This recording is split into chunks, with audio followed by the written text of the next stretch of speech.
Hi, welcome back to the show. Marguerite Manning is my guest today. Marguerite is a professional astrologer and best-selling author. Her groundbreaking work in karmic astrology has helped thousands worldwide live up to their purpose in life by uncovering their soul's past in their birth chart. Her own personal journey of spiritual discovery began in 1994 when, after developing a new astrological formula that validated the soul's history in the birth chart, she started using it to guide her clients to their earthly purpose in the present. With results that were just too remarkable to ignore, a brand new belief system became impossible to avoid, and her lifelong fascination for the stars above was immediately enhanced by a life-changing passion for the spirit within. Beginning with her first article in 1995 for the Mountain Astrologer, The 12th House, Your Karmic Closet, she's continued to write several best-selling books, with more on the way. Her book titles include Cosmic Karma, Sign Language, and Juno, Your Karmic Match Made in Heaven. With her attention now focused on teaching others how to unlock the most pivotal karmic secrets in their own birth chart, Marguerite released her first karmic astrology workbook course, Unlocking Your 12th House. Like her other releases, it received wide acclaim and excellent reviews. She also continues to write articles. And in addition to writing, Marguerite has a long-running, successful radio show, Therapy for the Soul, in which she discusses and shares many of these topics. Now on hiatus, it is soon to be aired again. Hi, everyone, and help me welcome Marguerite to the show. Marguerite, it is a true honor and thrill to have you here. Thank you. Honor is all mine. I'm very, very happy to be here with you, Jan, and so thankful that you're giving me yet another venue to spread what was my passion, karmic astrology, finding the soul's past in the birth energies that you were born under. So thank you for that. Well, I'm excited to share your knowledge and wisdom with our listeners. And I'd like to start by talking a little bit about your background and how you well, I have so many questions about it. I already understand from your write-up on your website a little bit about your background, but what I'm most curious about is what first captured you about astrology. Was it the sky? Was it the stars? Was it the mystery? What captured your curiosity? When we were young, growing up in New Jersey, my older brother was a very avid backyard astronomer, and my mom bought him a telescope, and we would be out there in the middle of the night looking for different planets, and it was all very, as the universe is, very mysterious, especially to young children, just a whole nother frontier learning about it. And then as I got through college and I started doing my own backyard astronomy myself, and the same brother when I had children, gave me a telescope for my backyard when my children were very young, and I started reading about, and I've always had an interest in astrology. And then I learned something very significant, that the ancient astronomers, the first men of science, to find these planets and to understand that it took Saturn 29.5 years to go around the sun, without telescopes, by the way, to find Mercury on the horizon, which is almost impossible to do because it's so close to the horizon, to find that these men never separated the sciences of astrology and astronomy. They were one science to them, in the sense that astronomy was how all the things in the heavens moved as a whole, the cosmos, and astrology, how those movements up there affected society, affected us down here on planet Earth. Mm-hmm. And then I realized, and I was raised a Catholic, I was raised religious, but then I realized back in that day, it was very scary for the Catholic Church the idea of maybe people running to their astronomer for advice. So they turned around at that point and they made the astrology part of it something that was blasphemous. The astronomy, okay, because that was science. But the astrology, that was voodoo, that was magic, that was not anything to be considered, that was against God itself, for only that reason. So it's only now, and I would say in the last 25 years, that astrology is starting to be recognized as a spiritual science, that it is, that it always was, and was separated for religious reasons eons ago. And when then after moving to Virginia and raising my family in Northern Virginia, I took many a trek to the Edgar Cayce Institute. And here this man of great spirit and great talent always spoke of astrology in many of his readings. And one thing I loved about Edgar Cayce, and why one of my first reviews for my first book, and the most prized one I have was from the Edgar Cayce Institute for Cosmic Karma, was he claimed that science and spirit, the universe works divinely when science and spirit are working together. So my feeling was, how could we cut off one part of this science, the soul, and just look to the physical aspects of astronomy, but not to the spiritual aspects, how it was affecting the soul's journey. What was the soul here to learn? And I started doing a lot of research. There was, my children were very little at the time, and one astronomer or astrologer that I was very taken with, she had a wonderful voice. She just passed very recently. Her name was Debbie Kempton Smith, and she had a chapter in her book, A Secret from a Stargazer's Notebook, on the 12th house and how this was the home of the soul. And yes, according to Edgar Cayce, the phenomenal thing, and I put this in my 12th house workbook, the phenomenal thing about Edgar Cayce was he claimed that the soul re-enters for every sojourn, every time it comes back to this planet, every return, it enters the physical realm 30 degrees above the eastern horizon. That's no coincidence. That's exactly the area of sky that's dedicated to the 12th house, the soul's home. So when I'm looking at the 12th house and exploring the 12th house, as Debbie Kempton said in the book, this is where to find your past life.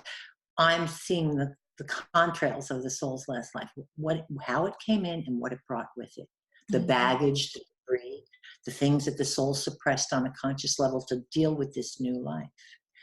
And as Edgar Cayce said, people said, well, why don't we remember our past lives? And his answer was because we'd be overwhelmed by them and we wouldn't get on with the current. If you went into the 5th grade and realized how everybody hated you in the 4th or you got an F, how could you ever do anything worthwhile in the 5th? Correct? So while I say to people, what I try to bring them back to is but I also believe there's something to be said by suppressing so much of everything and not dealing with it on a conscious level. Sometimes the boogeymen in the closet are a whole lot less fearful than if we looked at them in the broad light of day. And many times when we're operating in this lifetime, we don't understand why we have certain fears, why we have certain guilt or certain shame. And we think, oh, that's because I deserve it in this lifetime, when I have found it actually, life-changing for my clients and my children and my family to find out that was yesterday. Now I get why I feel it. That was yesterday. Yesterday's gone and I can move forward. And one of the classic examples I used when I developed my formula, for finding the soul's past in a birth chart. And I look at the chart as your soul's contract with the universe. And the way I believe it to be is that when we were born into this incarnation, the influences we were born under are a direct reflection of the spiritual agenda our soul was born into, the one the soul chose. So you've heard many, many stories in this lifetime, great books like by Raymond Moody, Life After Life, where people die and they have these clinical deaths on the operating table. And most of them have one thing in common, where they see this great being of loving, warm, enveloping light, welcoming, not judgmental, and their life flashes before them. But then they're sent back because there's things for them to do. Those are the people that did not pass into the next life or did not pass forward. And I believe what we're seeing at that I believe every time we die in this incarnation, that's exactly what we do. We go back to God, go back to the universe, go back to an omnipresent being of light and wonder that is responsible for all this, and that is a source of energy, light, and information to all of us. And instead of it being a judgmental thing, this universal mind says to us, for instance, okay, Jan, how do you think you did on this? And it shows you your last life without judgment. And you say, well, I didn't do so well there. And then, well, don't worry, you have another shot at that. But where do you think you did well? And you go through all the things you did well, and you have very constructive, not criticism, but instruction on what you can do to further it. When it's all done, the universe, or the universal mind, or God says, okay, Jen, what do you want your next lesson to be? You say, okay, give me authority 101, or give me relationships 102. So then your soul is put aside when the universal clock moves into where Libra is on the 7th house, and the sun is in Libra in the 7th house, and the moon is squaring that. Boom, your soul is dispatched to this planet for universal duty so that you can live up to those energies. And then we come in here and say, why did I get that, mother? Oh God, why do I have it? And it's not because you deserve them. It's because it's almost like choosing a class, and then showing up and say, oh my God, why did I pick math? This is so hard. Of course, it's hard, but it's not a punishment. And if you don't ace it and you don't do it and you don't even show up, nobody's going to be angry. I tell my children and my clients, you're just going to have to come back and do it again. Exactly. That's basically the gist of the punishment, because I don't believe in a punishing God or a punishing universe. I believe in repercussions. And I believe when we tell our children, don't judge, that's wrong. We need judgment. We need critical thinking. Don't judge each other, because we're all going to be in a certain place at one time. But if someone's doing something that you don't approve of, that pulling your judgment, that's not for me. You don't go over, you don't, crucify them or let them have it, but you turn around and say, that's not for me. I have to move this way. So I think our roles as human beings in this lifetime is keeping one foot in the spiritual realm and one foot in the physical, because we need our egos. We need to accomplish something down here on planet Earth, but we must do it in a way, as I believe that Edgar Cayce spoke of, the way that the body has worked for, but the soul can be proud. Yeah. And that's not hard to do. So you can be a millionaire. That's not terrible. But if you're giving a lot of your money to helping people get education, helping people thrive, doing other things to teach them how to fish or to teach them realize their dreams, then that's fine. But if you're stealing it from other people for your own, conceited, egotistical dreams, again, you're not going to be punished. You're just going to have to come back and be on what the other side of that feels like. Because what goes around comes around. It's not just a cute saying for me. That's the way these ancient astronomers believed this universe worked. That energy went out, it came back, because that's how it stayed divine. It has nothing to do with punishment. It has to do with what gets put out, comes back in a circular motion, because that's how the universe stays divine. Yeah. So with this mind and finding, I became very interested in karmic astrology. And when I read Debbie Kempton's chapter on the soul's past, I got incredibly hypertense. My Scorpio moon focused on becoming almost obsessed about finding the soul's past in the birth chart. And I devised a couple of formulas for doing it. I used them on my own children. I had a really aha moment with one of my own daughters, who was only 7 at the time.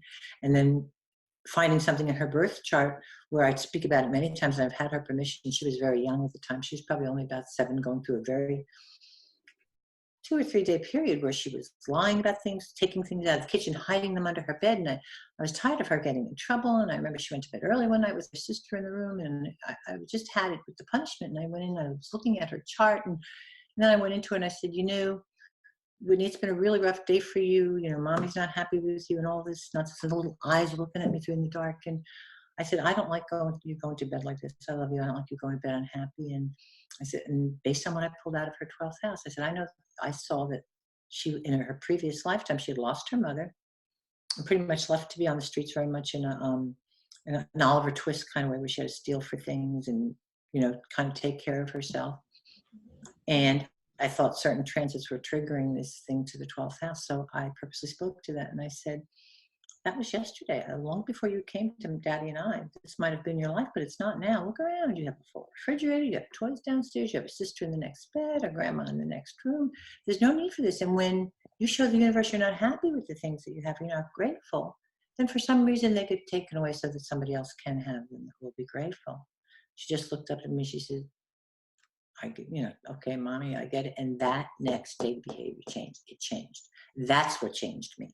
When I saw that and think of a child so young, you're not throwing roadblocks in your ways. Oh, no, I don't know what you're talking about. She was just so totally accepting of what I was saying. And then years later, when she was in college, I said to her, do you remember that night? She goes, I look back on that and I don't know why, but what you were saying really rang true to me. Yeah. And I don't know why. I often look back and think why I didn't think that was weird. It didn't feel weird. It felt right to me what you were saying. She was young enough. But the reason I know was the behavior change. And that's why I say my work is validating the soul.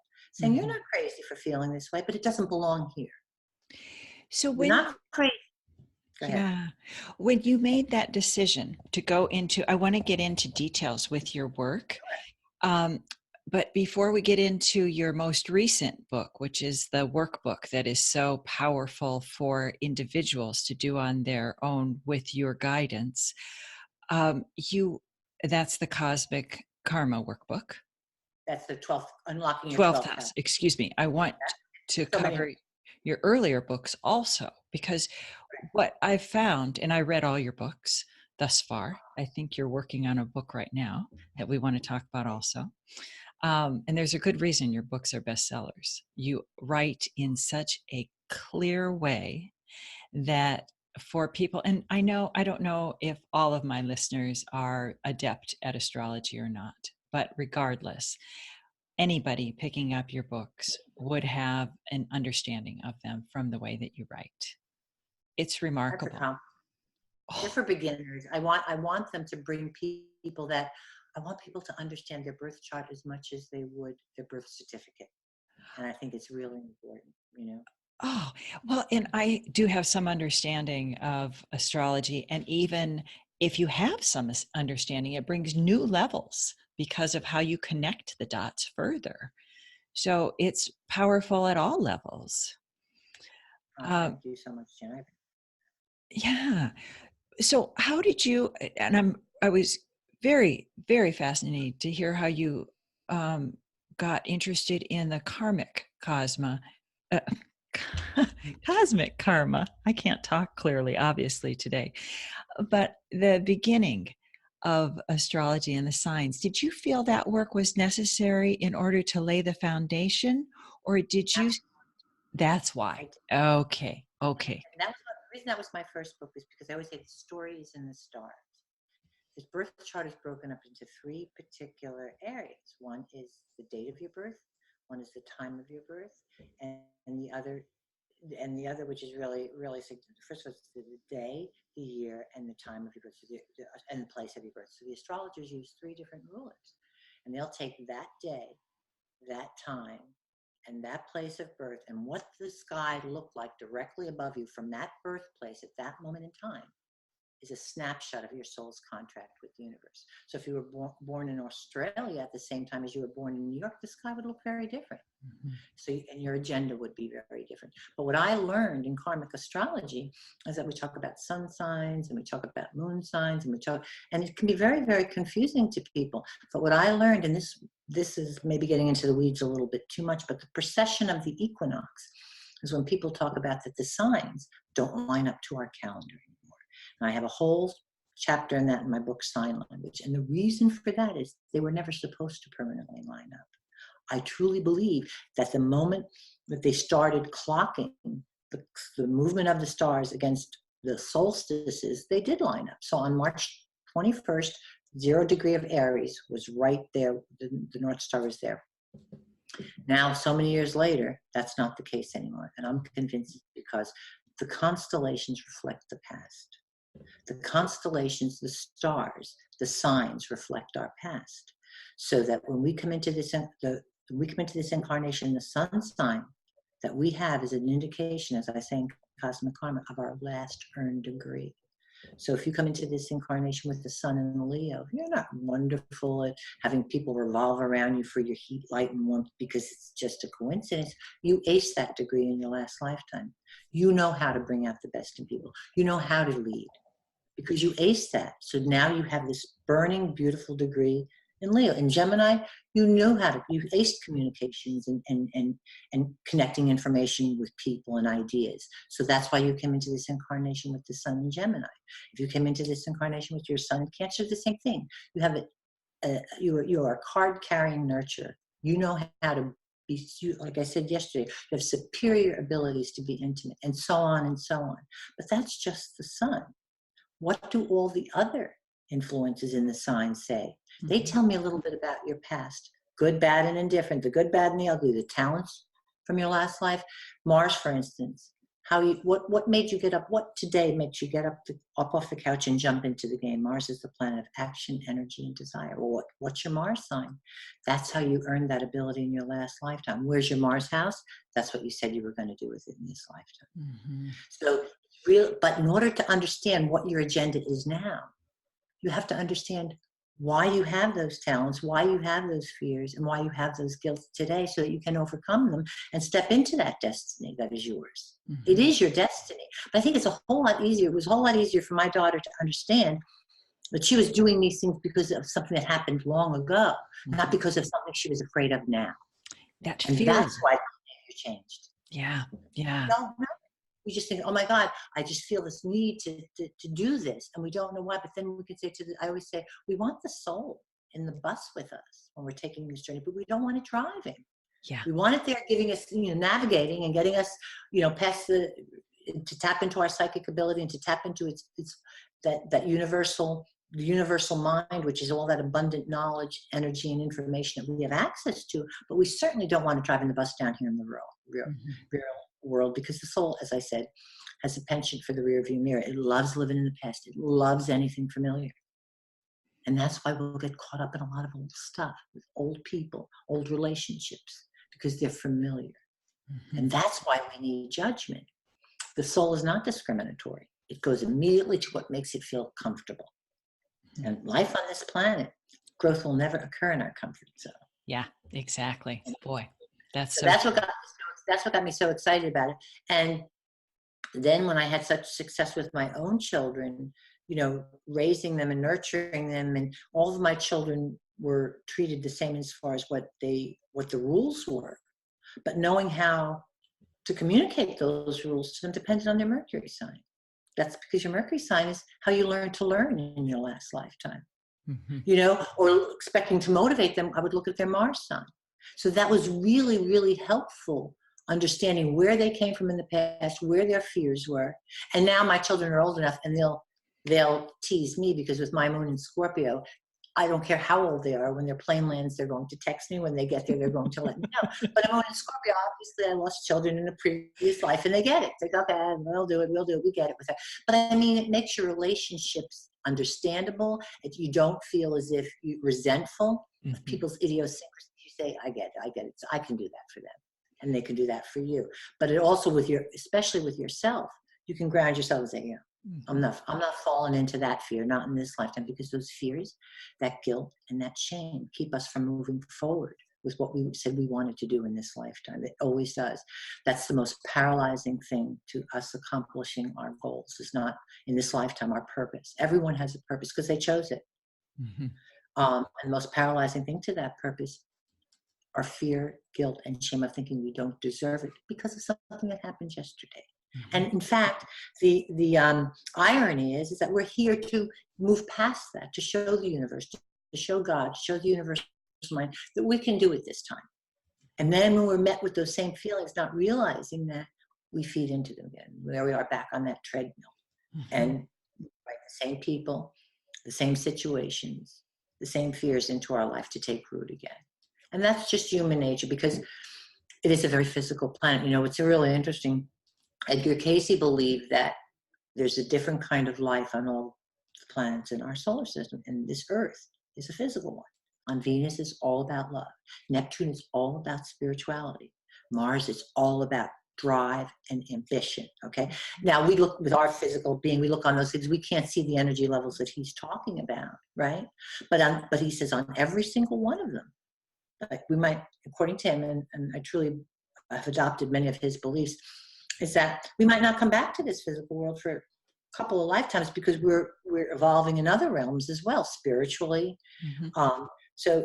And he gave little indications of how you could tell the last existence you had. Your last physical existence was your 12th life. But the highest planet in your birth chart, like just say Jupiter was the highest planet. That's the planet of knowledge. So that's where you spent your last existence, in that realm. And then you're coming back to the physical world and boom, like cold water in your face. And then you have to get your land legs all over again. So there's really never a dull moment on this planet. No. But when you think about it, how would we ever evolve? We would be just like any animal, like a squirrel or a dog, if our soul wasn't constantly being challenged to advance mentally, spiritually, and physically, and somehow bring them all together so they work in unison. And that's we go off on one tangent on this planet, very egotistical. And I think the most successful people are the people that manage to bring their spiritual into their success. Mm-hmm. Or use their spirituality to obtain the success. And then, so it's the conscious, the mental, the physical, and the spiritual level, having them all work in unison, where you're consciously aware of what you're doing, you're not under, but you have a spiritual intention, and yet you want to succeed physically, to be an example and to help others. There's absolutely nothing wrong with that. Yeah, I agree. I actually think it takes more energy to try to fight that natural tide than to work with it.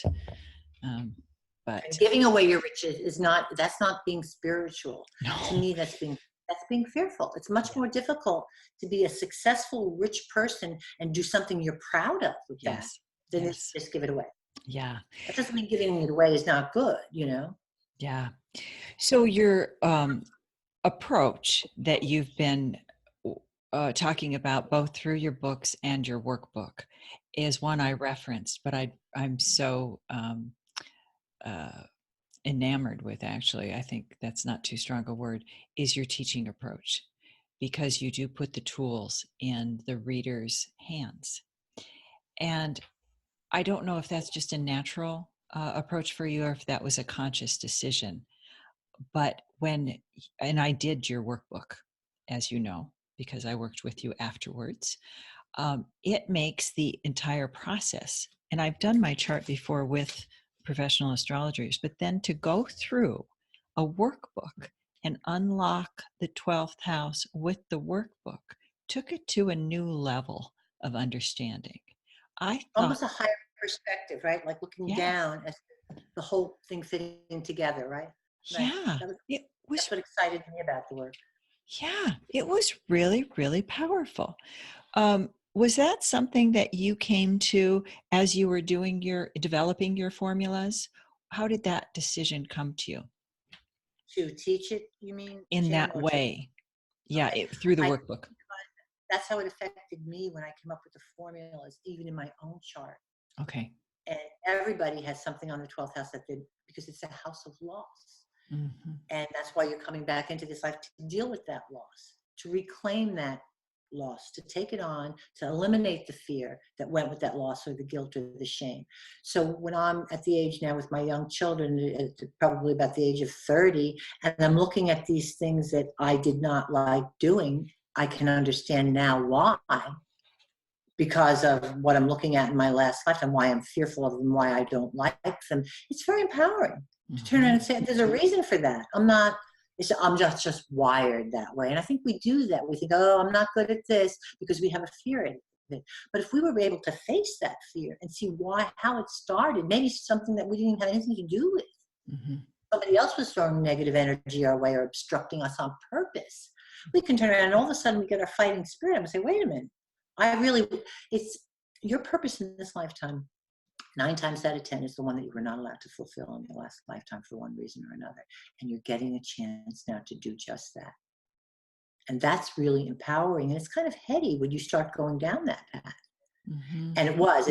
Being a Gemini myself, a triple Gemini, I love teaching. And I was that way with my children and with anybody that I love the process of bringing information to people and having them understand it and getting their feedback on it and learning. I love all of that. So when I was developing a book for Karmic Astrology, I told Llewellyn I wanted it to be for beginners, because I didn't want anybody to think that if they didn't know anything about the birth chart, they couldn't learn anything about themselves. So with that, we had to teach them a little bit about the birth chart, but not so much that they're in the weeds and it's overwhelming to them, just enough to be able to pick up a birth chart and find the 12th house, look at the sign, and then read in the book what that means, and start to learn more about themselves. But every sign that's on the 12th house, and my formulas break up each sign in decans, degrees of 10. So every decan brings into shade, the sign means the same thing no matter what degree is on the 12th of that sign. But the decan brings it into a different portion of that particular sign. So that's why the exact time of your birth is really important, so that I know exactly what was sitting on in that 12th house at the moment of your birth from your birthplace. But every sign indicates the lost yesterday. So if you have Cancer on your 12th, as do you, in some way, shape, or form, there was lost family involved, a lost sense of belonging, a lost sense of clan, like this is who I am. With Leo, as I have on the 12th house, it's a lost sense of celebrity or power, where there was some kind of fall from grace that you couldn't deal with, and boom, you don't want to be out there anymore. You don't want that responsibility for other people. Mm-hmm. Okay, when there's something like Aquarius, your ingenious ideas or your avant-garde methods were used to hurt people in society, either stolen from you or you misguidedly handed them over to people you thought were using them, and now you've blocked that part of you that you feel rejected by society, and your friends actually or colleagues did you in that last lifetime. So you really very trepidatious about venturing into that area again, sharing your genius, your ideas, and you kind of like a bit of a loner because you don't want society judging you anymore. So every sign on the 12th, when it's one of the most popular signs on the 12th is Libra, and Libra is about lost love and lost relationships. Usually, depending on where Venus is, which rules Libra in the chart, it can either be a very indicative significant other. Usually it is. It's love. In the past lifetime, you were manipulated, abused by this person that you loved. To what degree depends on going through the workbook. But those people in this lifetime have learned to, can be very passive aggressive because they've learned to, or they've been improperly programmed to believe they have to sacrifice their power for peace. And as you and I were speaking about yesterday, the minute you start doing that, you don't get it either, and you deserve it either. Because someone who's supposed to be loving you is supposed to be absolutely giving you power just as much as they have. It's a mutual commitment, So these are the things and it's so interesting to say, that's why I'm attracting these people into my life now, because this is the toolbox I'm working with. I don't need this. These rules don't apply to me in this lifetime. This was how I survived yesterday, but I don't need this now. I actually came back to say, I'm going to have the kind of relationships where I'm respected. If you have Libra on the 12th, I'm going to have the kind of relationships where we're both exactly one whole part of a significant relationship. And that's what's really important about finding out what's on your 12th, where you came from, what you gave up, how you were, what your fears and your guilt and your shame were, but more importantly, what was the loss in that lifetime that left you feeling that you were less than now. It's very validating. It is. And that's why I call it validating the soul, validating the part of you that often gets overlooked in birth chart analysis, which is the soul. Because to me, that's when we go into a psychiatrist's office, and I'm a big proponent of psychological therapy of any kind. That's who these people are talking to. They're talking to the psyche. They're talking to, and I'm going back to a time that when we didn't exist on this planet. But how do we know that that's not the soul that they're actually talking to? The one that came into this lifetime with these fears and this guilt and the shame. And here's the interesting part. We always have the universe and its infinite wisdom and infinite, resources. When we choose a path, always has a way of putting things in our life this time to remind us of what we wanted to do. So people say, that's so similar to my life now. I said, because these are your universal nudges. Remember, you wanted to address this with your dad, or remember you didn't want to do that with the boss. And the universe has all the time in the world, so it lets you get away, and it lets you get away. And then all of a sudden, when we're in our 40s or 50s, we're getting this wow. We're saying, that's what I call the universal 2x4. I mean, we're running out of time. The universe saying, okay, I'm tapping my foot. Yeah, I've given you this opportunity, that opportunity. When do you want to get to this? Because the nudges are just going to keep getting bigger and bigger because I'm at your service. I'm doing what you. And then I say to people, the minute we start living up to our contract, it's not as if, like I say, bells go off and you hear angels and you see beautiful images. It's all of a sudden things just start to seem like they're a little easier. You seem like you're moving with the flow of the universe rather than trying to always jam that round peg into the square hole. It seems like things start to work with you when you start to open up to the direction that you want to go, and you take on the heavy lifting, I should say, the stuff that's going to help you grow. And there have been many of them in my life, and they are difficult to do, but once you get by them, there is definitely growth. And you think, I'm so glad I did this. I would never be here in this particular opportunity if I didn't, and this is what the workbook, I hope, hopefully was helpful to you. And this is the feedback that I'm getting from it, because being able to explore your own path, then especially after the workbook and you've done the soul work summary and you have these pages, and one of the exercises is every single day for a week to read your answers that you gave on a soul level and face them and address them. And then if you want to do something afterward, another type of reading or get another book, you've got this foundation of knowing what the things are that you want to work on. And that's really, like you said, very, very liberating and very empowering. Yeah, because I think what happens with the 12th house, and the 12th house isn't something that I had any awareness of at a deep level prior. And I think what happens is there's a lot of shoulds that are unspoken that come out with the 12th house. And in the study of it, that it's what you said about the shame and all of that, that is so deep and unconscious. It's like, oh, wait a minute. No, this doesn't belong to me. It's, as you said yesterday, a memory. Exactly. Hmm. Exactly. So anytime you want to talk about yours, talk about the 12th house workbook and looking at your chart, would you like to do that? If you think it's relevant, or we could talk about what you're working on now. If you think there's some examples that would make it pertinent to the. Well, just to give you an example, what you and I spoke about yesterday with your 12th house, with Cancer on your 12th house, I won't get into the degree or whatever.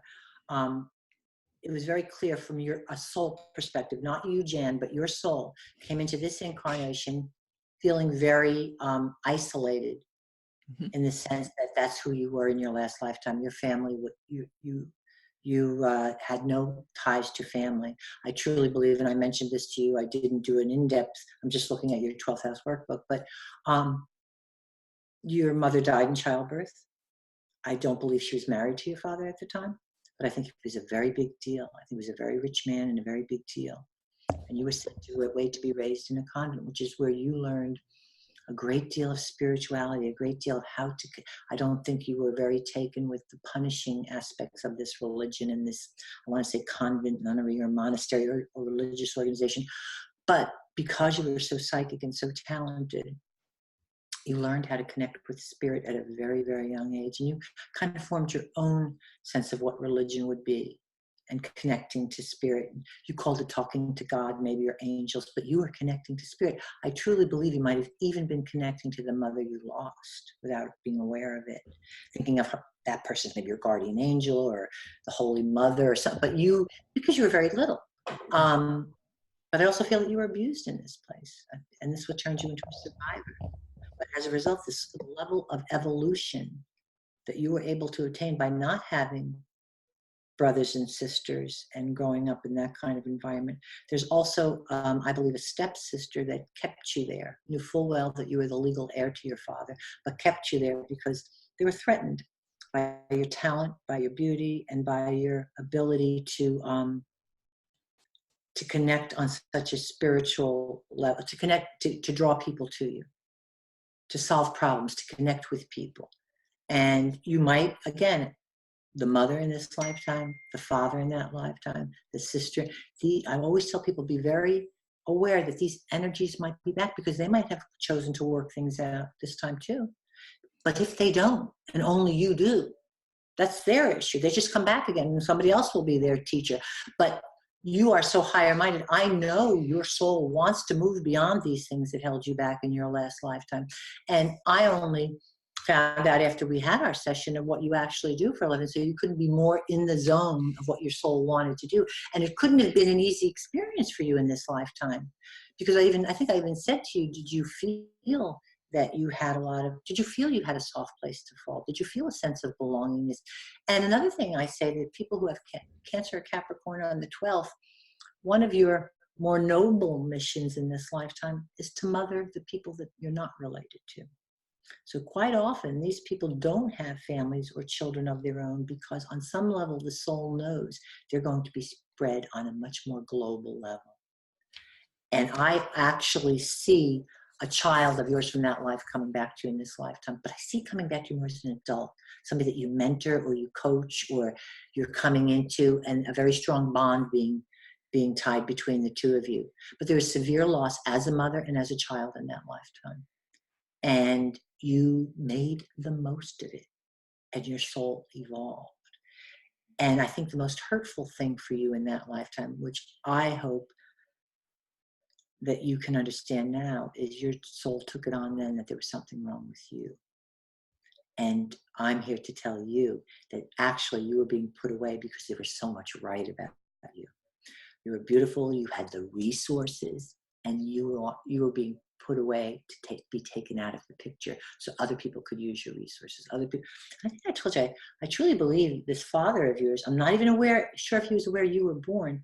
He was in some kind of metal or steel industry, mining, something that was brand new at the time, and some kind of property, like to this, I would believe, looking at this chart, this thing still exists today, what he created then. And you were at the time the heir apparent. You were the firstborn. Whether or not you're illegitimate, you were the firstborn. And you had to be taken out. Now, think of how your soul views that. A little child doesn't think, I'm taken out because I'm so valuable. What would you think would be the reason children would be thinking that they're being shoved away and hidden in a closet? Yeah. Because they're not valuable. So guess what? Here comes Jan into the next life, and only you can speak to this. You say, okay, I want to move beyond this. So you have to be brought into a life where right off the bat, you're made to feel like you don't have those family connections because you want to move beyond it. Mm-hmm. So I always say that to my children. I say, you chose your moon sign. Don't blame it on me. You know, teasing them for fooling them. Because that's the thing. You know, this is what they wanted to learn in this lifetime. So they got me. And they're going to learn it from me. So I always say that gives the mother a great right. Like I say, and I say it to my children all the time. You're going to end up on a shrink's couch. The first 2 years are going to be about me. And that's okay because you chose me. Right? But came to this family. And that's kind of empowering too. Because it time takes the idea of very spiritually blaming anybody. Mm-hmm. They were your lessons. Mm-hmm. They were catalysts that made you move in certain directions to be who you are now. So it's not about blame. It's about how you evolve. And with Cancer on your 12th and the moon in Pisces in the 8th, you're an incredibly evolved soul, but you earned that from your last life. You went through fire. And in this life, the worst thing that could happen to you is for you to go through this life letting the people around you that had such power yesterday make you feel the same way now. Instead of turn around and say, oh yeah, watch my smoke. That's what they should be doing to you now. Does that make sense? Makes perfect sense. Yeah, okay. It does. So that alone is empowering to know that okay, you don't. I not only can I do that, but I have a right. That's my right. Not only is that my right to do, that's my job.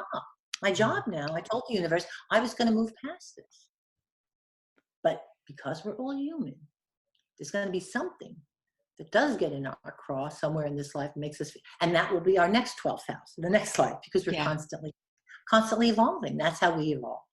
And it's like, you know, every single classroom, every single year, you're in another grade.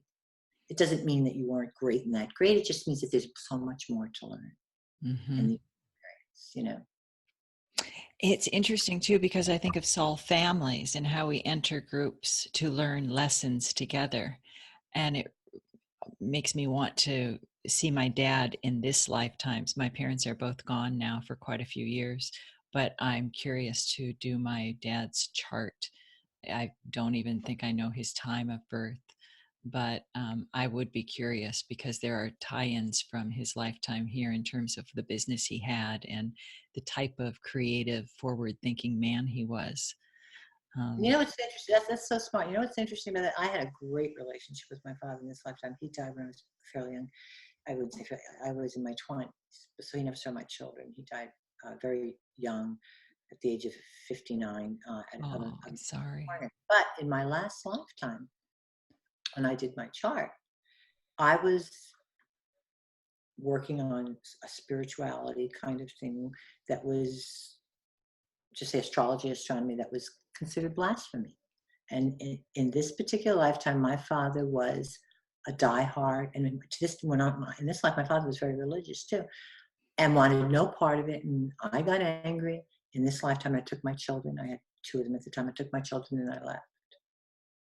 What's so interesting, I never think anything about that until I'm working on my chart years later about that particular aspect. And to this day, I can still grieve over my father. He was such a great person and so much fun. And he used to say to my mother, I'm not going to discipline him. He wasn't, even though he was a Marine, I'm not going to discipline him. You can do that. I don't want my children to hate him. I used to think, what a funny thing to say. He doesn't want his children to hate him. He's the father. So then I look back, and my often my big lament in this lifetime is that my father never got to see my children. Oh. Now, isn't that interesting? What goes around comes around. Here in an act of ego and anger, I take my children from my father in the previous life, saying, "You're never going to see these children." And while it isn't punishment per se, because I had a great relationship with my father, it's that thing like shoulda, woulda, coulda, and that's what I think the universe is about. It's about energy has to come. You have to see it on the other side to know what it feels like. Right. So if you go by any philosopher or any savior, Jesus Christ, for instance, when he said, be good to others, not because you're going to offend me, because it's going to come back to you. Yeah. That's what I think these wise, learned men that we deify as religious men were trying to say. Yeah. Don't worship me and deify me. Be good to each other, because whatever you put out there, just like Edgar Sayce says, is going to one way or another. It has to, not because you're being punished, because that's the way this universe stays divine. So every time I think about that, I think, okay, I even though it was retrospect and that was my last life, I learned a valuable lesson in the sense that doing things like that in anger to hurt people, one day or another, I'm going to be on the receiving end of it. So if this isn't something I want to feel, I'm not going to put it out there. But it's little things like that. If you go over your chart, you can see. And it's not as if the universe is being so mean to you. It's you're having to understand what you did. What you put out, you're just seeing it from the other side. And what better learning tool is that? Really? I know. It's a gift. It's a real gift. Yeah. Oh, I could talk forever, but I want to hear, I know that you're working on a new book. It might be done by now. I'm not sure. But I'm working on the 12th house workbook has been received very well. And that's the one that's out there now on my website at margueritemanning.com. The one I'm working on now is a workbook for Chiron, the asteroid Chiron. Exciting. Of Chiron in chart. There's a karmic significance of every influence in the heavens in our solar system in your chart. And I like the jumping off point for me is the 12th house. And the other books deal with the other, like the sun, the moon, what the karmic significance is. But knowing first where you came from helps you put your story together better. So the 12th house workbook is very, very rudimentary and basic, and it'll help people. It has 6 different keys for finding your soul's path in the birth chart that are very easy. And now that's what I want to do with Chiron, put together a workbook where there's a certain amount of keys where it's very simple to find out where the wound of yesterday most impact occurred, but where it's unconscious, you're not even aware of it, and where once you heal it, that's where you have the ability to heal others in this lifetime. Oh, so Chiron. It's such a huge, significant factor. So it is. When do you think we can expect that one? I'm hoping to have that done in the next month or 2, because I'm also working on my website, changing my website up, and I've been working on another e-booklet. So typical Gemini, I have nine irons in the fire at one time, so I have to focus this summer. So hopefully that will happen, Jan. I'll keep watching the website. We'll have links to everything, but yeah. Thank you. Now, are you doing another radio show or therapy? When my website goes up, I wanted to go back on. I had a radio show back a few years called Therapy for the Soul. Yeah. And I would do it once a week. It was a podcast. It was on iTunes. I think it's still on Blog Talk. I want to go back to that, where we took an element in the birth chart every night, talked about the karmic significance. And then we'd have people call in. The first half hour, talk about that. Second half hour, we had 1 or 2 callers to show how to apply it in your own chart. I would love to get back into that. I just have to do a really good job of scheduling my time so that I only have one literary thing I'm working on, so that I can work on the podcast as well. So that I'm looking forward to. Yeah, I'm hoping that will happen like September, at the end of the summer, when I get everything else cleared up. So. Okay, that's excellent. I'll have the link to the archives right now on the show notes, because it is still on Blog Talk Radio. It is. It's on a couple of other places have picked it up, like Sketcher and good. Stitcher, I'm sorry, and there's a few others. It was on iTunes, but I have been off iTunes so long. I think they took it off iTunes, but it is still on Blog Talk. It's on Stitcher, and it's on a couple of other different platforms too. I just can't remember which ones, but it's there. And my article was on Uranus. Your karmic genius was just in the May-June issue of Dell Horoscope, and Jupiter, your karmic jackpot, is going to be in Dell Horoscope's November-December issue. Oh, So I've wonderful. been doing my article writing as well. So those are really very helpful to find out what Jupiter means in your chart and the karmic significance of it, and what it can tell you about karmically about your last life, and how you can use it to get the best, in the way of your abundance and your knowledge in this lifetime. So that's an interesting article to read. Okay, And that will super. be out in November, right? November. Okay. Um, we'll broadcast before that, but we can link to your website, which I would hope would have the link to that article on your website then, right? Yes, and Del Horoscope's website itself. I think Okay. it's the magazine is right there Good. on there as well. And you can buy it from now, which is really great. Now you can purchase Del on Amazon. You can purchase the Oh, subscription on Amazon, which is great. that Or is good. individual issues and copies. So that's terrific. You can download them as an e-download, or you can actually purchase them in the mail and have it sent to your home. So it used to be where you had to be in the store, like at the train station or in the bookstores to find them. That's not the case anymore. And the editor over there, Ronnie Grisham, she's just a really wonderful gal, and she puts together a great magazine every single 2 months is a really good magazine coming out. It's just my favorite astrology magazine. So Well, that's good endorsement. We will link to that as well. thank you. Before we close, I have a couple of closing points and questions. What 3 things would you like listeners to know about cosmic karma? Cosmic Karma, the book, or Therapy for the Soul, my work? Anything, just in Okay. general, the concept, your work. My first book is Cosmic Karma, and that does kind of encompass everything I do, finding karma in the cosmos. But Therapy for the Soul, the 3 things that I'd like everybody to know is that it is a validation. Validating the soul is the only way the human part of us, when the spiritual part of us is validated in this lifetime, the human part of us can go on and live the life of purpose that we wanted to live. We'd be surprised at how that not being validated, that soul being fearful or unhappy or not validated at all, can get in our way. That's how neurosis are started. That's how fears are started. Idiosyncrasies that drive us, habits that we're trying to protect ourselves from something that doesn't exist in this lifetime. So that's really, I have found it to be my work of using the birth chart as a therapeutic tool rather than just a predictive one has been so much more rewarding for me and for my clients, customers, and family. And that's what I love about karmic astrology. I can do, and I do transits where you predict things coming into the future, but it's almost as if that doesn't do any good if you don't, knowing where you're going doesn't do any good if you don't know where you came from. And that's so much more helpful to me to have both perspectives in that regard. So that's what I love about karmic astrology. I believe finding the soul's past in the birth chart is critical to us living up to our contract with the universe in this lifetime. It's beautiful. Now, is there anything that that I haven't asked that you'd like to add? Not at all. You've done a wonderful job, Jen. I really appreciate you giving me this opportunity to promote this workbook. It's been very well received.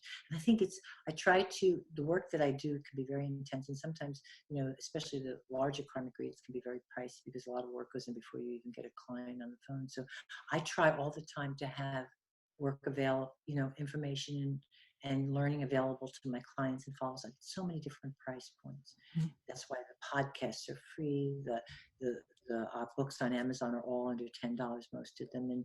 And this workbook is just a little bit higher than that, but it's another level of doing it just for yourself and getting kind of my voice over your shoulder in the pages, doing it just for you. And then of course there's sessions and webinars, but I like having a plethora of different opportunities to do this, to find your soul's past in the birth chart. So thank you for that. Oh, it's my pleasure. Thank you. So we'll say goodbye for now, and I'll say until next time. Thanks, Tim. Thank you.